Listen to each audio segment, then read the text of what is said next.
నిన్న యోగా డేలో అనేక అపశృతులు దొర్లాయి.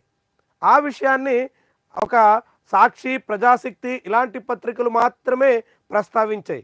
ఆంధ్రజ్యోతి మాత్రం సైడ్ లైట్స్ అంటూ ప్రస్తావించి చిన్న లోపల పేజీలో చిన్న ముక్క మాత్రం చివరిలో మ్యాట్ల కోసం జనం కొట్లాడుకున్నారు అనేటువంటి రీతిలో కథనాన్ని ఇచ్చింది. వాస్తవానికి ఈ సంబంధించినటువంటి ఈవెంట్ కోసం 3.5 లక్షల యోగా మ్యాట్లు కొనుగోలు చేశాం అని స్వయంగా ముఖ్యమంత్రి చంద్రబాబు నాయుడు ప్రకటించారు.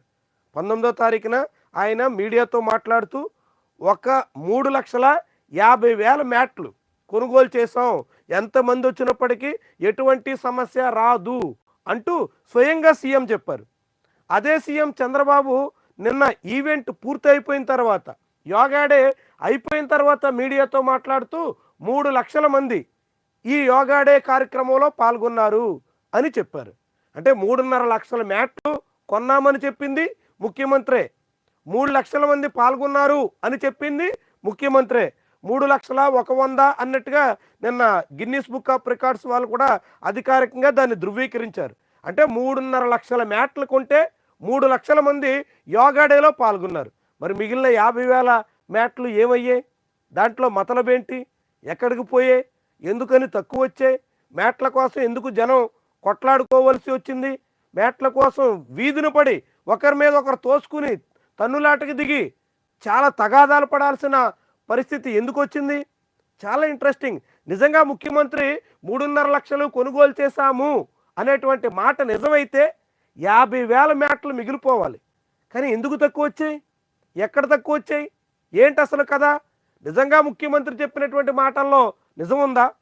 3.5 లక్షలు కొనుగోలు చేసినటువంటి మాట నిజమేనా? కొనుగోలు చేస్తే మ్యాట్లు మిగిలిపోవాలి కదా, ఎందుకని తక్కువ వచ్చాయి? చాలామంది నిన్న ట్రాఫిక్ కారణంగా ఆ యోగా నిర్వహించినటువంటి ప్రాంతానికి కూడా చేరుకోలేక ఎక్కడ అవకాశం ఉంటే అక్కడ అలా యోగా చేశారు అని ప్రకటించారు. అంటే యోగా మ్యాట్లు ఏర్పాటు చేసినటువంటి దగ్గరికి కూడా చాలామంది జనం రాలేదు. అయినా మ్యాట్లు అయిపోయినాయి, మ్యాట్లు చాలలేదు, మ్యాట్ల కోసం జనం కొట్లాడుకోవాల్సి వచ్చింది. ఆ వీడియోలు ఇప్పుడు వైరల్ అవుతుంది. నిజంగా సీఎం మాటల్లో నిజమెంత? ఆయన చెప్పినట్టు 3.5 లక్షలు కొంటే ఎందుకు తక్కువ వచ్చాయి? ఇలాంటి అనేక అనుమానాలు కలగక మానవు. ఎందుకంటే ప్రభుత్వ తీరు మీద ఇలాంటి ధోరణితో ఈ లెక్కలతో సందేహాలు కలగక మానవు. అంటే ఎట్లా యోగా డే ప్రధానమంత్రి పాల్గొన్నారు, మంచి మాటలు చెప్పారు, ముఖ్యమంత్రి కూడా ఘనంగా చెప్పారు, గిన్నిస్ బుక్ వాళ్ళు వచ్చి రికార్డు అప్పగిచ్చారు, ఇంతేనా? ఇదేనా మనం?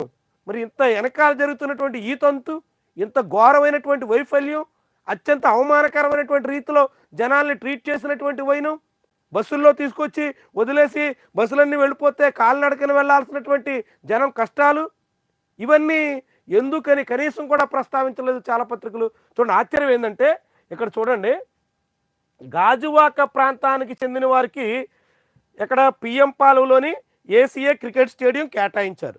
గాజువాక ప్రాంతానికి వారు ట్రాఫిక్లో ఇరుక్కుని యోగాసనాలు వేసేందుకు సకాలంలో చేరుకోలేదు. దీంతో అధికారులు వేరే ప్రాంతానికి చెందినటువంటి వాళ్ళని వైజాగ్ క్రికెట్ స్టేడియంలోకి అనుమతించారు. ఈ క్రమంలో అక్కడ కొంతమందికి టీషర్ట్లు, మ్యాట్లు అందలేదు.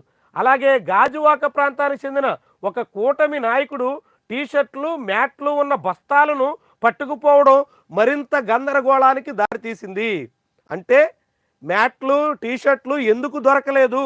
3.5 లక్షలు కొనుగోలు చేస్తే 3 లక్షల మందే వచ్చినట్టు అధికార లెక్కలుంటే ఇంకా 50,000 మిగలాలి కదా, ఎందుకు తక్కువ వచ్చి జనం కోట్లాడుకున్నారు అనేటువంటిది మనం మాట్లాడుకుంటే అసలు కారణం ఏంటంటే అధికార పార్టీ నాయకులు, అధికార కూటమికి సంబంధించినటువంటి నేతలు ఈ మ్యాట్లు, టీషర్ట్లు ఇవన్నీ బస్తాలతో ఎత్తేసినట్టుగా ప్రజాశక్తి పత్రిక రాసుకొచ్చింది. చూడండి ఎంత విడ్డూరమైనటువంటి తీరో. జనమేమో ఒక్కొక్క మ్యాటు దొరికితే చాలని కొట్లాడుకుంటుంటే ఈ నాయకులేమో మొత్తం బస్తాల కొద్దీ మొత్తం మ్యాట్లు ఎత్తేసేటువంటి పరిస్థితి వచ్చిందంటే ఎంత కక్కుర్తితోటి ఉన్నారో. సామాన్యుడు ఒక మ్యాట్ కోసం 2 మ్యాట్ల కోసం కొట్లాడుకుంటే ఏంద్రా జనం ఎట్టా ఉన్నారనేటువంటి రీతిలో చాలామంది సోషల్ మీడియాలో కామెంట్ చేస్తున్నారు. మరి ఇట్లా బస్తాల కొద్దీ టీషర్ట్లు, మ్యాట్లు అధికార కూటమి నేతలు ఎత్తుకుపోతే ఏమనాలి? దీన్ని దేనికి సంకేతం ఇది? అధికార పార్టీ నేతలైతే, కూటమి పక్ష నేతలైతే మొత్తం మ్యాట్లు, టీ-షర్ట్లు అన్నీ పక్కదారి పట్టిచ్చేస్తే ఇంక జనానికి ఎట్టా సరిపోయేది? ఇంక జనం కొట్లాడుకోకుండా ఎట్లా ఉంటారు? ఇంత చాలా విడ్డూరకరమైనటువంటి ఎంత కక్కుర్తితో అధికార పార్టీకి చెందినటువంటి వాళ్ళు ఏ రీతిని సాగుతున్నారో చూడండి. గాజువాక ప్రాంతానికి చెందినటువంటి నాయకుడంట. గాజువాక ప్రాంతం అంటే తెలుగుదేశం పార్టీ రాష్ట్ర అధ్యక్షుడు పల్లా శ్రీనివాస్ ప్రాతినిధ్యం వహిస్తున్నటువంటి నియోజకవర్గం. పల్లా శ్రీనివాస్కు తెలుగుదేశం పార్టీ రాష్ట్ర అధ్యక్షుడి నియోజకవర్గానికి చెందిన అధికార కూటమి నాయకుడు ఏకంగా మ్యాట్లు, టీషర్ట్లు బస్తాల కొద్దీ లేపేశారంటే ఎంత ఏ మాదిరి వ్యవహారం నడుస్తుందో చూడండి. ఇది అసలు కారణం. ఈ రీతిన అధికార పార్టీ చెందినటువంటి వాళ్ళు పక్కదారి పట్టించేస్తే జనం ఒక మ్యాట్ కోసం, ఒక టీషర్ట్ కోసం, ఆ టిఫిన్ ప్యాకెట్ కోసం ఎందుకని మరి ఇంకా కొట్లాటకి దిగాల్సిన పరిస్థితి ఉండదు. ఆ రీతిలో జనం ఎగబడాల్సిన పరిస్థితి ఎందుకు ఉండదు? ఇవే ఈ రీతిన మొత్తం యోగాడే ఘనంగా నిర్వహించారు, ఇంటర్నేషనల్గా అద్భుతంగా సాగింది అని ఒకవైపు చెప్పుకుంటూనే రెండో వైపు ఈ తీరునంటే ఎంత విడ్డూరంగా ఉందో చూడండి.